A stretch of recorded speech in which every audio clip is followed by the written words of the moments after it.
Well, let's see if we can carry all this chatter into today's lesson. That's an exciting way to start things off. So it is good to be here with everybody. Good to see everybody this morning. Sorry I was not able to make it Wednesday, and I'm thankful for Michael. He went and covered that, and I went back and listened to that, and excellent material. Appreciate that. I'm going to just back up a little bit and just do a little review for my benefit.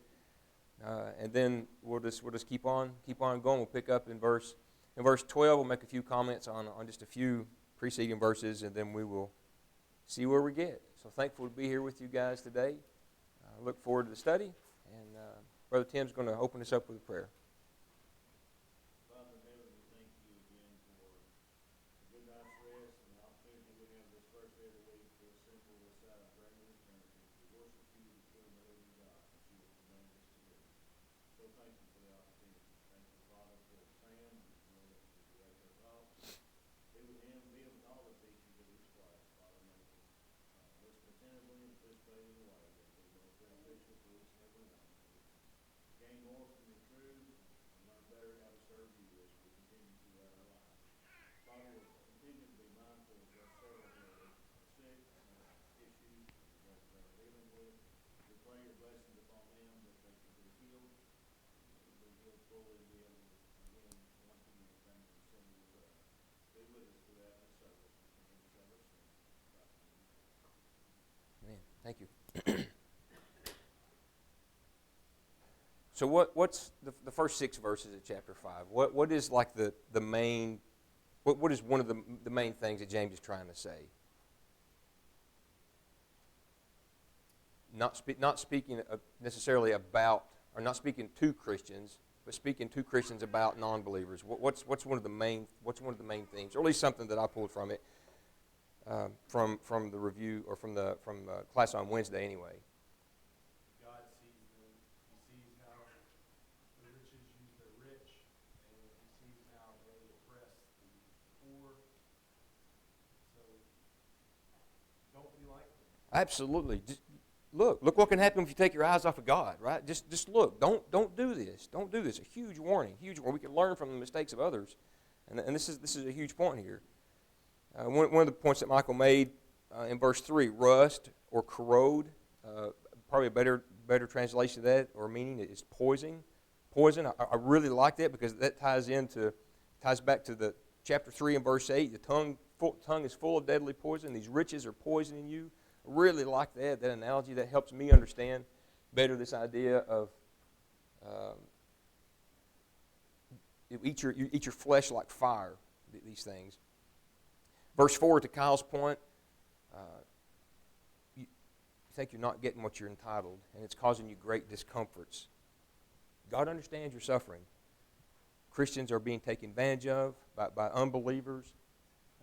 God understands. God is there. God sees that. This reminds me of a passage that I know it by simply 2 words. Hebrews chapter 4 and verse 15. I sum that up in Jesus knows. For we don't have a high priest which cannot be touched with the feelings of our infirmities, but was in all points tempted like we are, yet without sin. Jesus knows. He can sympathize. He understands, and he's there to provide comfort. In verse 5, this idea of having fatty hearts, I really like that was mentioned. Chasing after the riches and luxuries of the world, completely unaware of the slaughter that's awaiting. I think that Yes. fatty heart refers to excess. Absolutely, sure. As he was telling in the first few verses, they were setting aside all this wealth. They Yeah. weren't using it. Right. I mean, that's Getting fat. exactly right. Laying their treasures up somewhere else, not spiritual treasures, but worldly treasures. Right. Wrong priorities. They've taken their eyes off of God. They've misaligned their focus. Like the very heart is where good, so he's saying things of good. Absolutely. And the rest of the first part of that chapter, whatever's in our heart, what will proceed from our lives? What's in our heart, right? I mean, whatever good or bad, worldly, spiritually, whatever we say, whatever we think, it comes from our hearts. It comes from our hearts. And a question that was asked on Wednesday, and relating to verses 7 through 11, will God protect us from being wronged? No, absolutely not. Absolutely not. 2 Timothy chapter 3 and verse 12, if someone would read that. Then I promise we're going to get there, Miss Carol. We're going to get to where we need, to where we're at. But I'm just warming up. We're just warming up. But old people like that. 2 Timothy chapter 3 and 12. Well, so this should be the expectation. There's going to be something. There's going to be some kind of persecution as we go. So will God protect us from being wronged? Absolutely not. If we're doing things right, we should expect it. And it goes on into the Wednesday's discussion about be long suffering, willing to suffer long. How long? Well, it goes on into the passage there until the coming of the Lord potentially, right? Be focused on the Lord. And when I was just listening to this and making my own notes here, why? Why should we do that? Why would we be willing to be long-suffering for God? Absolutely. Absolutely. I mean, I want that, don't you? I mean, I want that. I need that. God is long-suffering with us because, another point that was made, He knows better than we do, and perhaps we need it. And the reference there was Exodus chapter 34, verses 6 and 7, and absolutely wonderful, wonderful. Verse 9 is a big deal to me. It says, grudge not one against another, brethren, lest you be condemned. Behold, the judge stands at the door. So don't grumble, don't complain, don't be impatient. Don't pass these harsh judgments with your fellow Christians. And I don't know about you, but I know about me. That's easy to do, especially when you're having a rough day, or you're oppressed and your nerves are on end or whatever. It's easier to do that.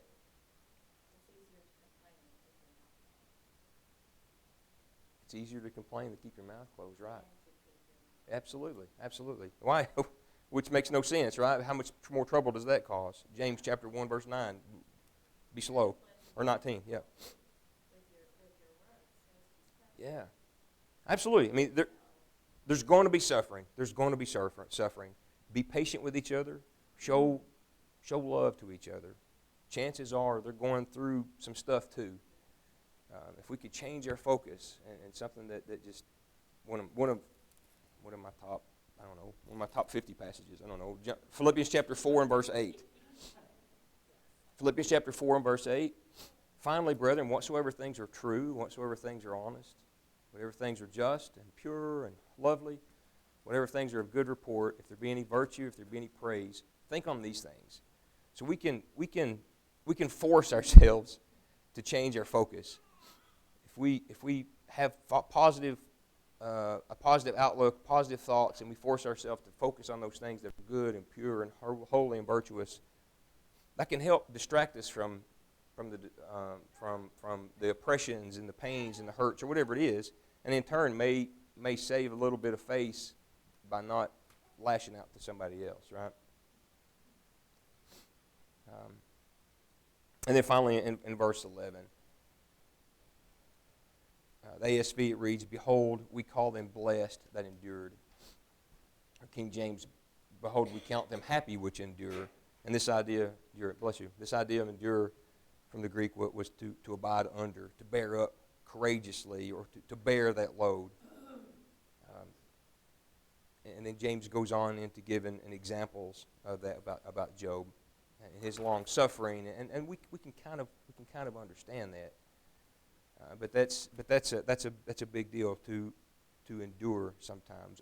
Sometimes that load is heavy. But God is there. God is there, and Jesus knows how to help. Is there anything else that needs to be brought up before we pick up in verse 12 and continue to go? I appreciate the comments that I could hear from the recording and Michael's direction of the class on Wednesday. I appreciate that.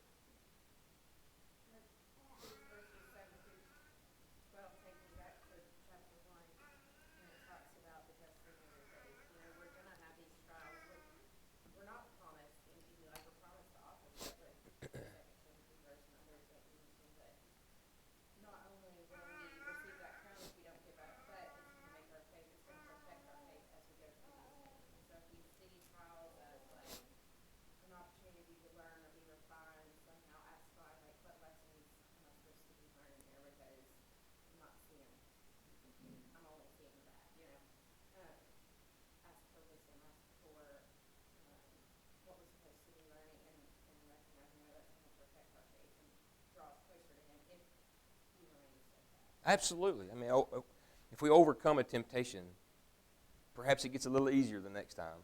Perhaps, if we don't lose focus, and we could be able to provide strength for someone else that's going through a similar temptation.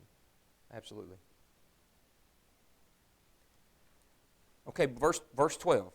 But above all things, my brethren, swear not, neither by heaven, neither by the earth, neither by any other oath, but let your yea be yea, let your nay be nay, lest you fall into temptation.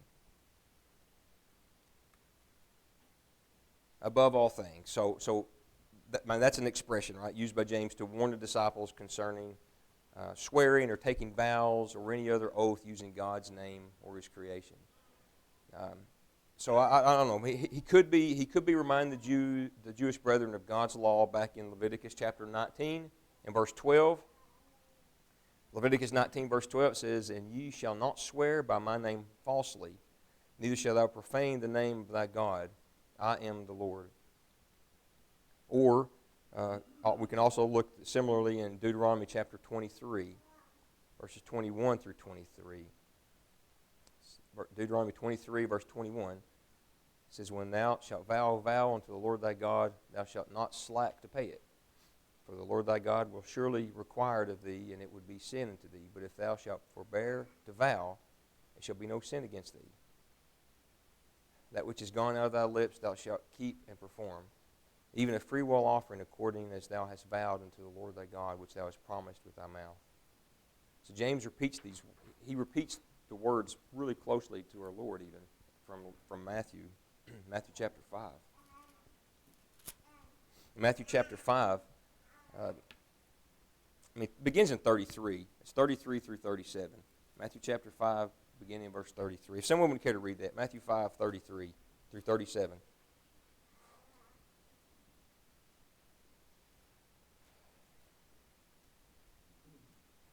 Again, you have heard it was said to those of old, "You shall not swear falsely, but shall perform to the Lord what you have sworn." But I say to you, do not take an oath at all, either by heaven, for it is the throne of God, or by the earth, for it is His footstool, or by Jerusalem, for it is the city of the great king.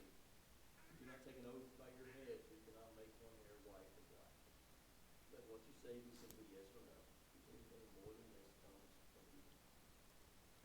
So, just in what we read here, I mean, I've thought back throughout the rest of the book. James is continuing to drive the importance of our words, the importance of our words. Back in chapter 1 and verse 2, there's going to be temptations that come. Rest assured, you will be tempted to say things that you shouldn't, and that's the point Ms. Carroll made. I mean, we're going to be tempted to say things that we shouldn't, and it's so much easier just to say those things and get it off our chest and make me feel good, right? But how much damage does that cause? Chapter 1 and verse 19. Take a breath. Just be slow to speak. Your anger, it just won't produce anything good. Chapter 1 and verse 26. If you claim to be religious, don't let your mouth say otherwise. I mean, if we claim to be religious, show it. Chapter 2 and verse 8. Fulfill the royal law of love. Your words can help display love, and they shouldn't prove otherwise. Chapter 2, James continues in verse 12. Remember to do what we say we'll do, as we're judged by the law of liberty. Chapter 2, verses 14 through 26, we must back up our words with actions. So whatever we say, we need to be busy doing. Chapter 3, verses 2 through 8, our words must be controlled, or what's going to happen, Mr. Carroll? If we don't control our words, what we're talking about, I mean, all kinds of damage could potentially happen from that. James goes on in chapter 3, verses 9 through 18. Always speak out of the same side of your mouth, right? Don't speak out of both sides of your mouth. I mean, I'm paraphrasing. Don't speak out of both sides of your mouth. Don't be a hypocrite. Don't be a hypocrite. Chapter 4, verses 2 through 6. Before we use our mouths to ask anything of God, let's make sure our hearts are right. Have our hearts pure and purely set before God. Chapter 4, down in verse 11. Don't speak evil against your brethren. Just don't do it. Chapter 5 and verse 8. No, actually that should be verse 9. Chapter 5 and verse 9. Don't be grumbling that we just started the class out with. Don't be grumbling or complaining against your fellow Christian. We've all got our own battles. We've all got our own burdens to deal with versus the world. We don't need to add to each other's burdens, but rather we need to be patient with each other, understanding that we all are carrying a burden of some kind. And again, here in chapter 5 and verse 12, he says, James says, followers of Christ should not swear in their daily conversations with others to put greater emphasis on what they are about to say. A simple yes or a simple no, that's all needs to be among followers of Christ.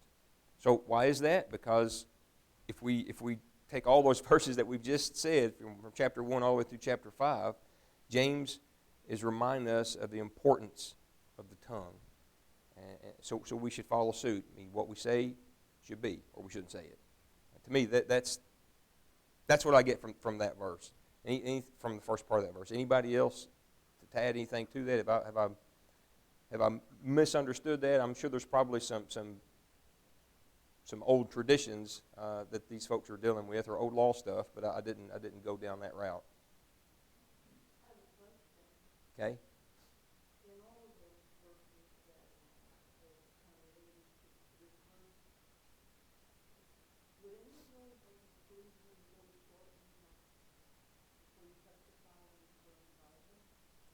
I have read, if somebody else jump in, I have read some of those, some commentaries on that. I didn't make additional notes on that, but so let me just step aside and let somebody else jump in there if anybody else has got any other thoughts on that. I don't necessarily think so. We have to follow the laws of the land too, but we can affirm for folks that may not know our character. We can affirm that I'm telling you what I'm saying is true. But if somebody else step in, that would be wonderful. If not, I'll get back to you on it. A lot of those verses I read were about being specifically deceitful. Not so much that they were swearing, but such as what you read in Matthew, they swore against things that they could hold up as this is going to prove my honesty. Swear on gold in the temple, and then they could turn around and go, well, I didn't actually swear on the temple itself. So it was a little lesser. It's akin to us kids when we cross our fingers and put them behind our back and go, well, I said it, but my fingers were crossed. My toes were crossed in my shoes, and so I don't have to do it. And I think that's really more of, so I wonder, and I know this steps away from the question asked, but I wonder if 12 was saying there has more to do with what was going on in verses 1 through 6, and those who were taking advantage of their laborers, maybe having made dishonest agreements with them. They swore to pay them this much by the hair of my head, and then broke that oath. And so I'm not sure that we should read that and go, okay, the focus is anytime you use the word I swear, that's what he's condemning. But maybe more so the act of trying to be dishonest and yet put up a front as if I'm saying something that is absolutely true. You should believe it. Using that word, I've always been taught, I guess, you don't use that word, flippantly for sure, but it's hard because I know I'll say something and, to Addie or something, I'll say, we don't swear. But is that the correct thing to say? I've heard the same. I mean, I was brought up the same way. Yeah. But I was thinking the same thing, when you go, they'll say, do you swear to tell the truth, in that scripture? And you just affirm, yes, but, I mean, I wouldn't sing it. I mean, there are other. I mean, I don't have the passages right in front of me, but there are other passages throughout where God makes an oath. So there are instances where we have to do things like that, but it's not with false intentions. Yes. Right. Sir. Please.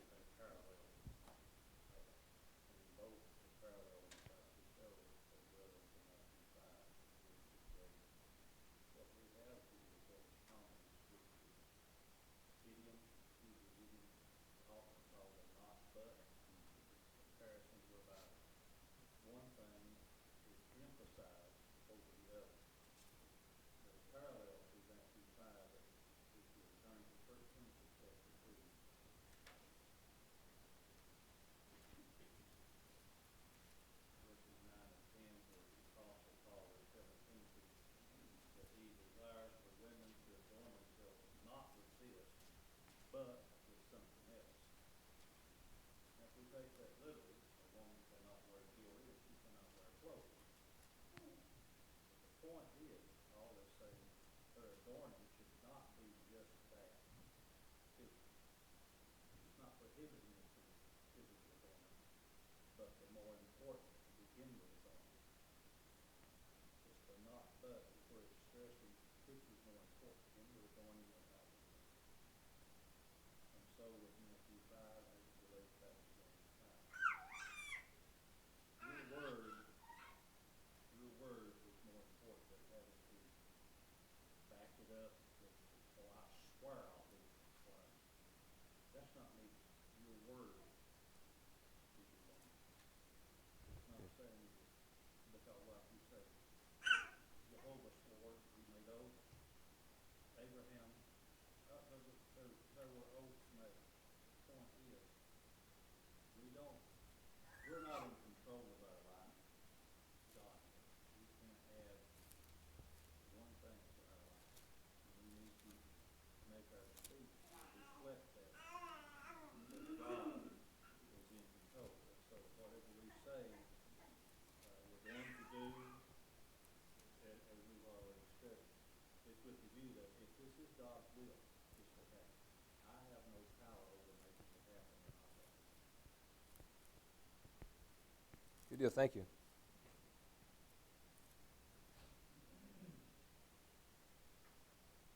And there's more than one example, but there's more than one example of the Bible writers talking about God affirming things with an oath. Now that may be a little different. God has a little ability to go with things that he says. Regardless of circumstance, maybe than I do, but I think that helps maybe align that a little bit. That it's not the act itself that is inherently evil. God did it. God swore an oath to Abraham. God swore a vow to, all these things. And there are lots of examples of very godly people making vows for different reasons. Paul took a vow, and yeah. So that's another snake pit. But there's, I think that would lead me to believe that, to Roddy's point, it's not the thing in itself that's inherently evil, but it's the culture of having to do it.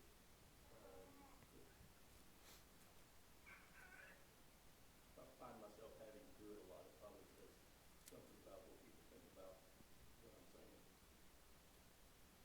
On the other side, I will say, I know, and you guys probably do too, I know Christians who, because of this verse, are very uncomfortable about that act of testifying in kind of a civic, whatever, courtroom, and affirmed that they would allow themselves to be under the punishment of any libel, but would not go through that act. So, and I don't know how, at least in this case, this individual was permitted to do that. I'll hold myself to the standard, and I'll allow myself to be accountable for the penalties of saying anything falsely, but swearing's not something that I'm going to do, and they were permitted to do that. So, I think conscience is important. Yeah. Obviously, as in all things. Everybody's got to try to read that and make their own call on it. Good. I thought this verse was kind of weird after the patience talk, but after Kyle, what he pointed out made a lot more sense to me. It makes me think of Colossians 3. Work heartily for the Lord, not for men. Do what you say you're going to do. Even if you're being oppressed by whoever or whatever, you say you're going to do this, communicating is very, very important. Once that's compromised, it's hard to gain that back. It made more sense without associating it. It did make a lot of sense. And I would just say, just like in life or in a business setting or whatever, you don't have to be more cautious of anybody than you do the person sitting down being honest with you. Like, that's the guy you got to watch out for. I mean, absolutely. I mean, you tie that to verse 16 here. Confess your faults one to another. How vulnerable you got to be to confess your faults to somebody? Are they going to stick you in the back with that? I mean, no. I mean, that just, when you said that, I mean, absolutely. You're going to be brutally honest with somebody. There better be a special bond there. They can use that against you. Potentially, right? We understand that. I'm sure we've been on the receiving end of that. But to continue that verse with what Kyle said there, lest you fall into temptation, that's the idea I was thinking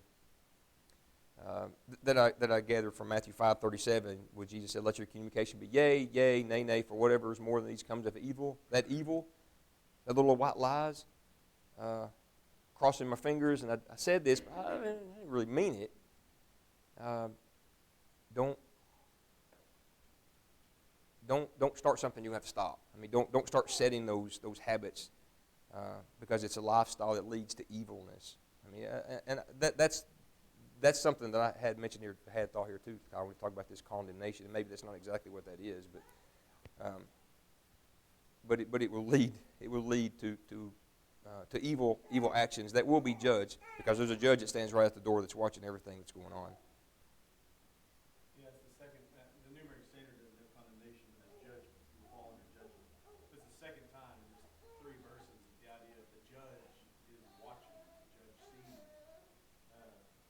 And, you know, something that, reading through these verses that keeps coming out to me is, it is written to Christians. Now, it seems like it's talking about the rich, the way that wicked people use their riches, but Christians use their riches wickedly as well. And he seems to be addressing the people who are oppressed by that, but I think it would be important to see that there were probably Christians in James' day that were doing these very things and needed to see where this leads. It leads to the same place that the worldly that spend their riches in this way will lead to. The judge is near, the judge sees. So for everybody involved, I'm going to address the poor, I'm going to address the oppressed, but in the way that I address them, the ones that are doing the oppressing should know too. The judge is watching. And so no matter what you say, if you've said, I'm going to do the work, do the work. If you said, I'm going to make the pay the payment. God hears these things, God sees it, and is going to hold you accountable for what you've said, what you've agreed to do. Good, good. Kyle talked, and I talked about this with Matt after services, and I thought about this a little bit when I was if this is the mirror that we're supposed to be looking at, comparing ourselves, and verses 1 through 6 is to the worldly rich. I think we all agree about that. But if this is the mirror that I'm looking at, comparing myself, I need to not see myself in those people. I need to see something different God. Can you say that last part again? I missed it. If this is the mirror I'm comparing myself to, Mm-hmm. I don't need to see myself in the worldly rich that's talked about in verse 26. I need to see godly actions. Yes, yes.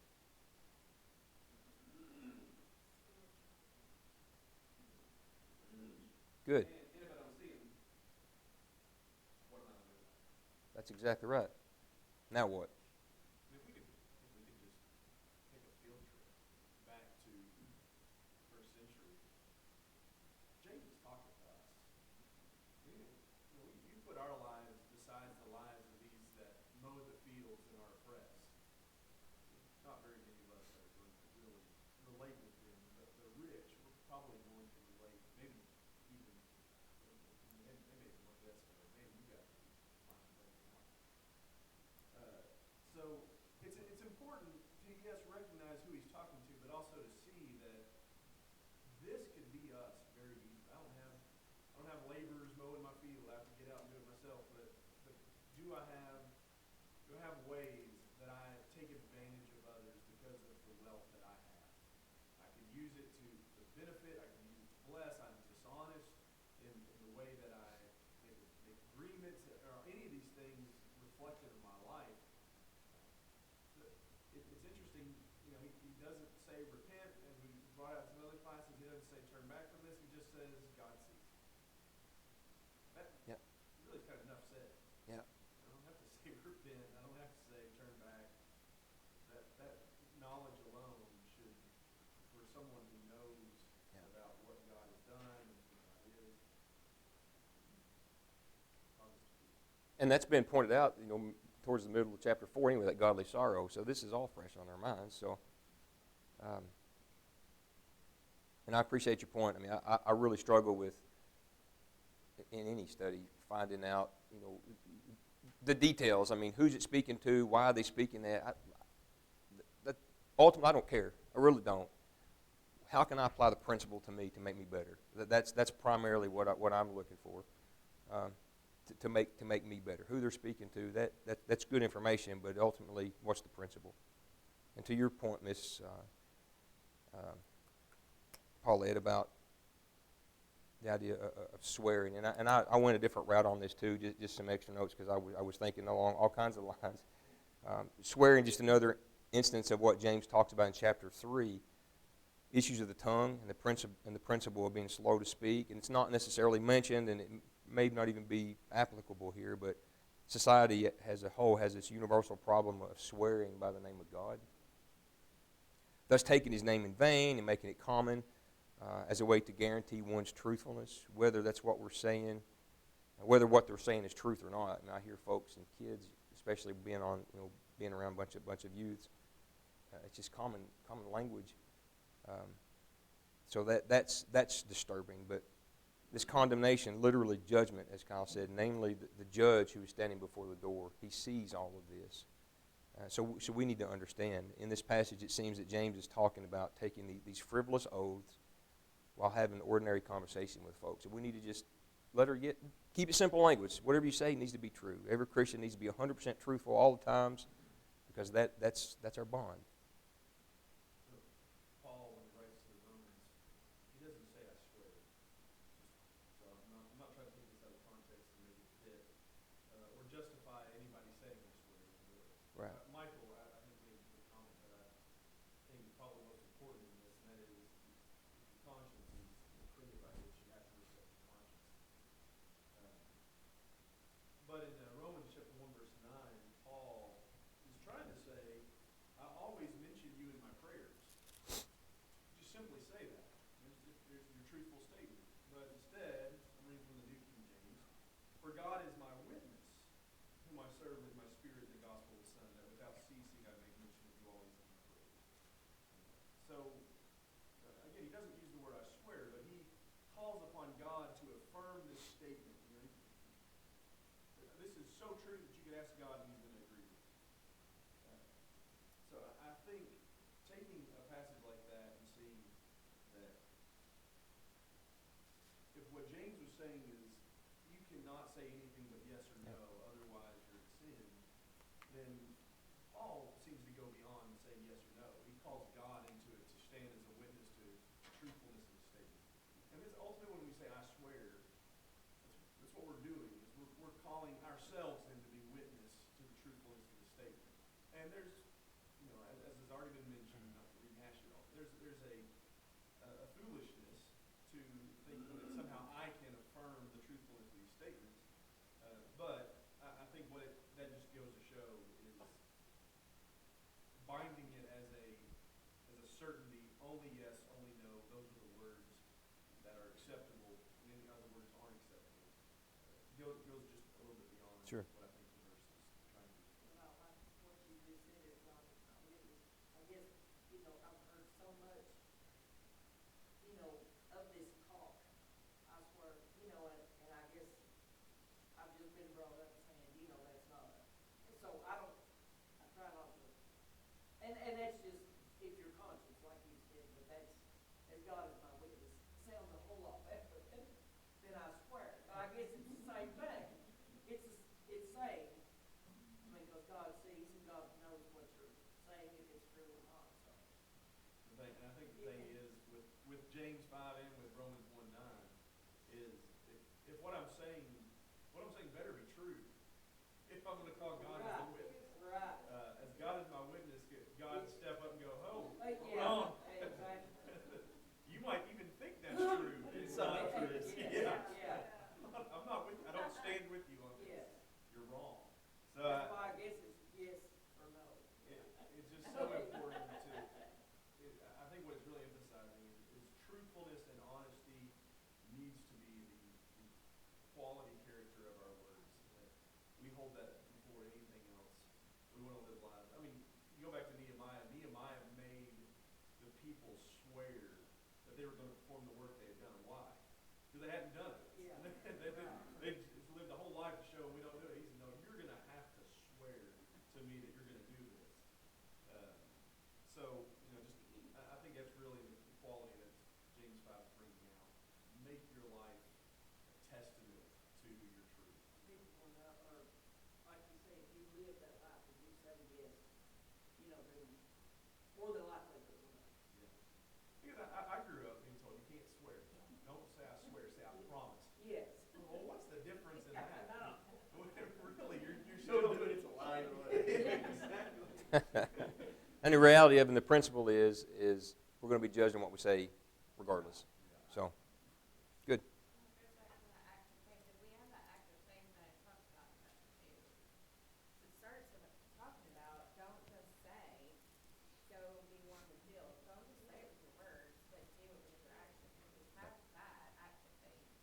You won't have a need to make an oath because people will understand, oh, this is a person of faith and they do what they say. Right. Okay. Well, that's one verse down. Oh, no, we're not done. Yes, ma'am.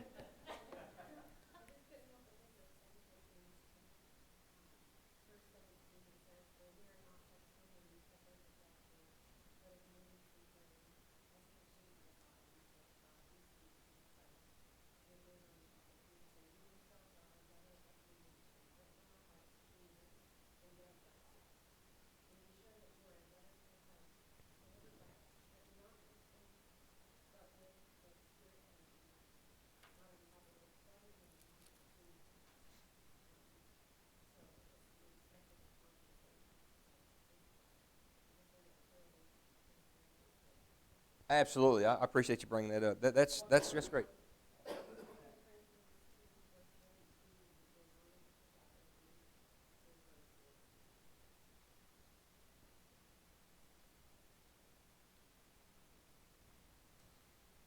Then,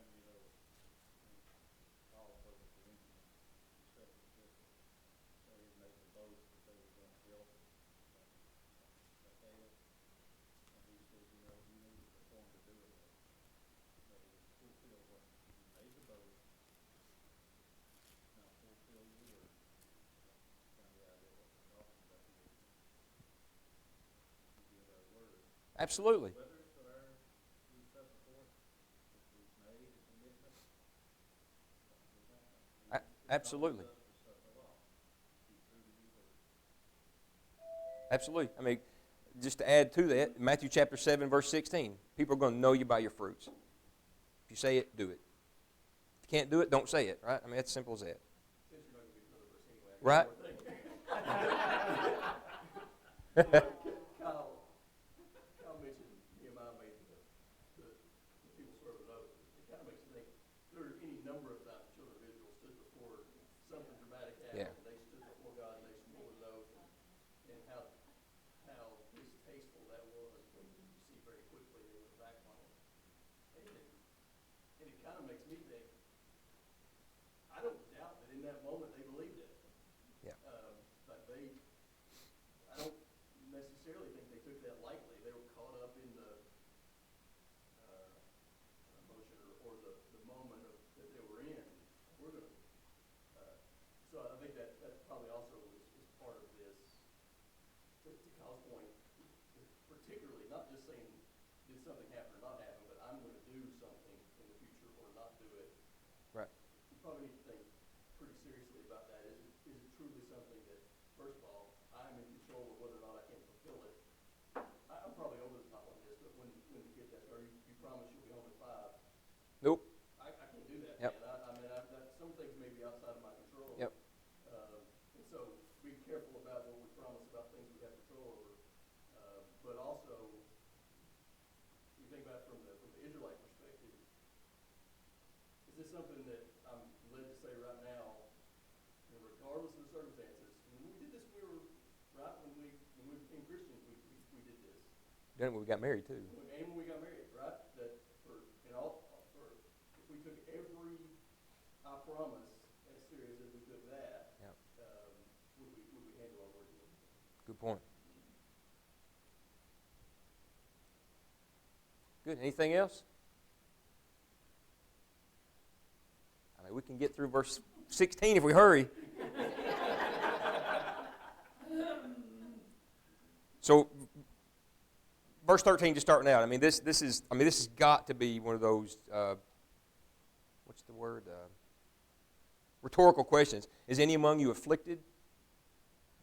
Yeah. Look at the first part of the chapter. Look what all's happening. Yeah. Absolutely. Then let him pray. Let him pray. James has discussed persecutions and trials and afflictions throughout his epistle, and now continues to encourage the brethren concerning the power of prayer during all of these trying times. All of these trying times. And just as a side note, to put in a plug for the group meeting, the work that goes on there, when we all learn of the issues and health concerns and problems someone has, we should never belittle our ability to help because we can't maybe personally help move or lift or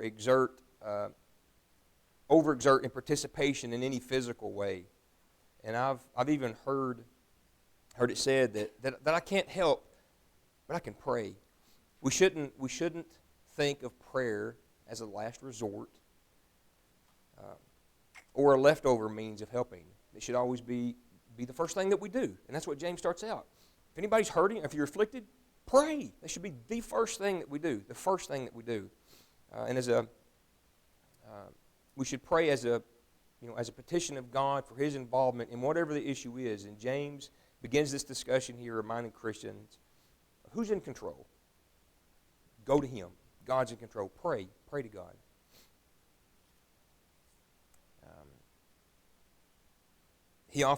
James offers the remedy for all suffering believers who are patiently enduring torments of hardships of any kind. He says, pray. Pray. God's remedy for the one suffering is let him pray. Let him pray. Whether we're suffering from physical, from mental, or spiritual, the antidote for the individual, again, is to pray in these troublesome times. Paul makes this command in 1 Thessalonians chapter 1, 1 Thessalonians chapter 5, in verse 17. Pray without ceasing. Simple passage. Pray without ceasing. This is the absolute awareness of God in our lives.